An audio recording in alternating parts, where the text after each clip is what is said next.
کوشش کرتے ہیں۔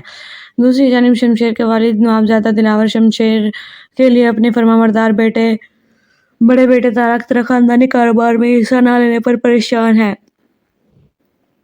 شمشیر کی مالی طاقت کے ذریعے اکرم کو اس کے گھر سے پورے محلے کے سامنے گرفتار کر لیا جاتا ہے۔ مہک، ریحان اور احسن کے ساتھ اکرم کی ضمانت کروانے کے لیے پولیس اسٹیشن پہنچتی ہے، لیکن ان کی درخواست کو انسپکٹر نے ٹھکرا دیا جو شمشیر کا کوٹ پتلی ہے۔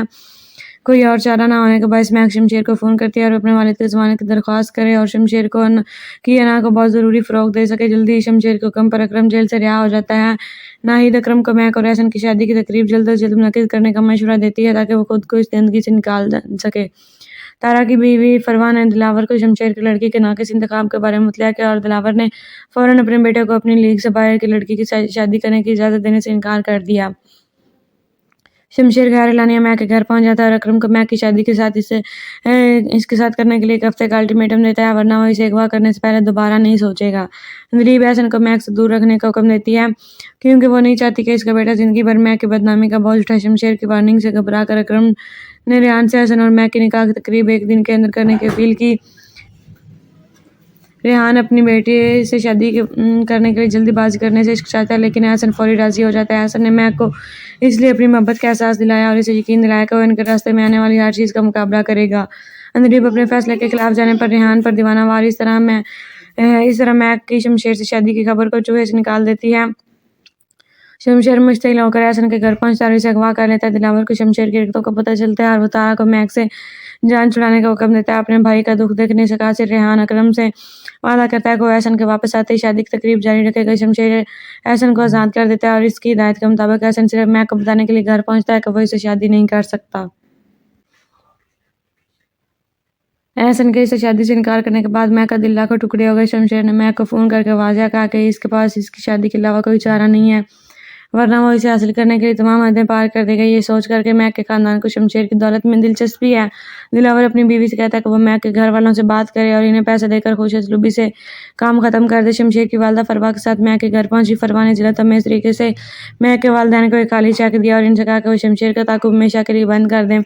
اپنے والدین کے غمزدہ ہونے کو برداشت نہ کرنے سے قاصر مہک نے فروہ کے چہرے پر پانی کا گلاس پھینکا اور اسے فوری طور پر جانے کے لیے کہا۔ فروہ نے غصے میں اور شدت میں اپنا بدلہ لینا چاہتی ہے، لہذا وہ شمشیر کی نظر میں مہک اور اس کے خاندان کو برے طور پر پیش کرتی ہے۔ دریاسنا اکرم نے اپنے خاندان کے ساتھ کچھ دنوں کے لیے شہر چھوڑنے کا فیصلہ کیا۔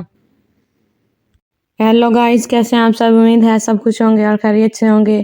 تو ویورز، آج کی اس ویڈیو میں ہم آپ کے ساتھ شیئر کرنے جا رہے ہیں ڈرامہ سیریل کیسی تیری خود غرضی کے ایپیسوڈ نمبر 7 میں کیا ہونے والا ہے۔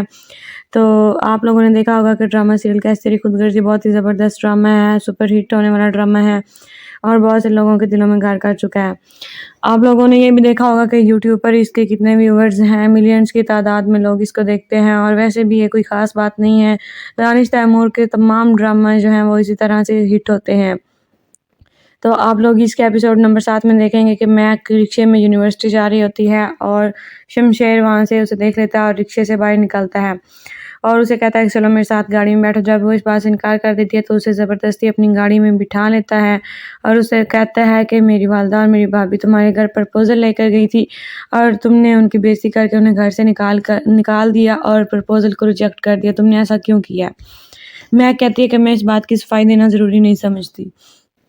تو ویورز، یہ واقعہ ایک خوبصورت معصوم لڑکی مہک اور اس کی چھوٹی بہن ندا کے ساتھ شروع ہوتا ہے جو اپنے والد کے لیے سرپرائز برتھ ڈے پارٹی تیار کر رہی ہیں۔ ان کے والد ایک یونیورسٹی کے لیکچرار ہیں اور اپنی بیوی ناہید کو بہت پیار کرنے والے شوہر ہیں۔ مہک کی منگنی اپنی پھوپھی زاد بھائی احسن سے ہوئی جو اس کا پڑوسی بھی ہے۔ احسن کا والد ریحان ایک سرکاری اسپتال میں ڈاکٹر ہے اور اس کی ماں دلیپ ایک بدتمیز عورت ہے جو ہمیشہ اپنے شوہر کو مزید کمانے کا طعنہ دیتی ہے۔